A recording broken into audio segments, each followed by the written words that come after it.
Question number 27 में first part में we have to find the value of k और function of for f of x which is defined at x is not equal to 1 is equal to 1 वो continuous है x is equal to 1 पे। तो ये है question number 27 का part A.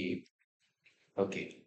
सबसे पहले अगर ये फंक्शन कंटिन्यूस है तो इसका मतलब इस फंक्शन की जो लिमिट है, so for continuous function,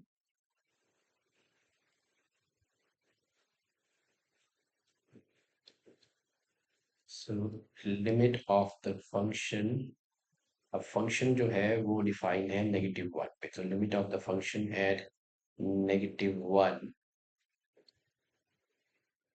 should be equal to the value of the function at -1। According to this function, ये है फंक्शन की function at not equal to -1 पे, that is the left hand and the right hand limit.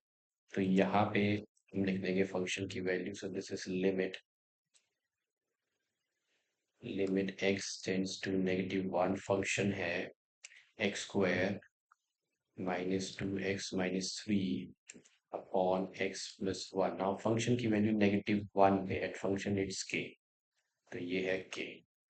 Okay, अब solve करते इसे limit के लिए। तो ये है quadratic equation, limit x tends to -1, so this becomes x square minus 3x plus x minus 3 upon x plus 1 is equal to k।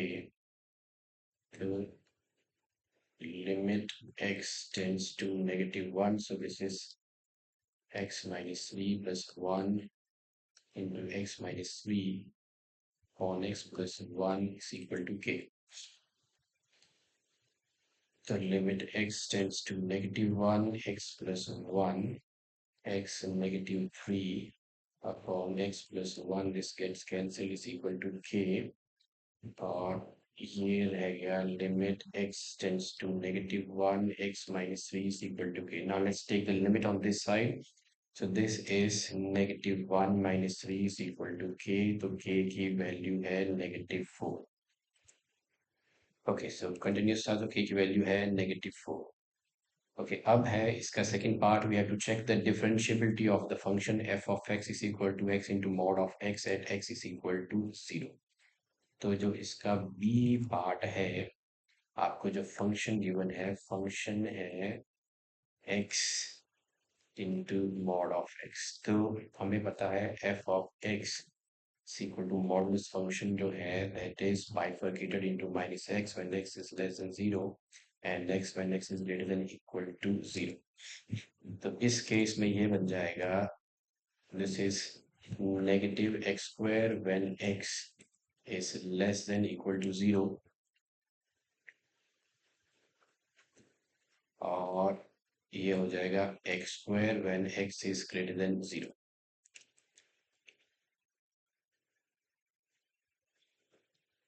Okay,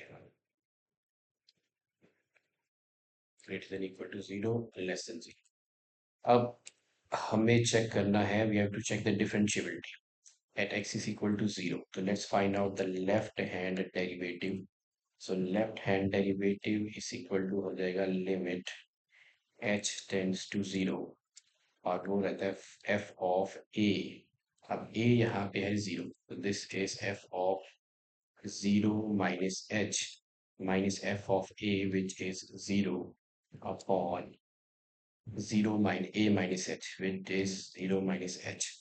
okay, अब इसमें ये हो जाएगा limit left hand derivative f of 0 minus h।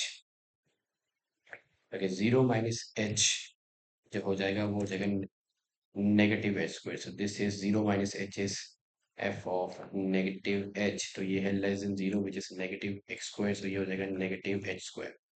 Next है f of 0, 0 पे value है x², तो 0 पे वैल्यू है x², तो x है 0, तो ये हो जाएगा -0² upon 0 minus h is -h। So this is equal to limit h tends to 0, ये हो जाएगा -h² upon -h, this gets cancelled, एक h रह गया, और h limit h tends to 0, ये है h। So this is h which is equal to 0। तो ये है left hand derivative. So let's find out the right hand derivative। right hand derivative में हो जाएगा limit h tends to zero, ये हो जाएगा f of a plus h, a है zero, minus f of a upon a plus h। So अब ये value है ग्रेटर देन जीरो, तो इधर आ जाएगा limit h tends to 0, this is h square minus 0 upon h. So this is equal to limit h tends to 0, h square by h. This gets cancelled, limit h which is 0. So left hand derivative is equal to her right hand derivative. So left hand derivative is equal to right hand derivative. So that means f is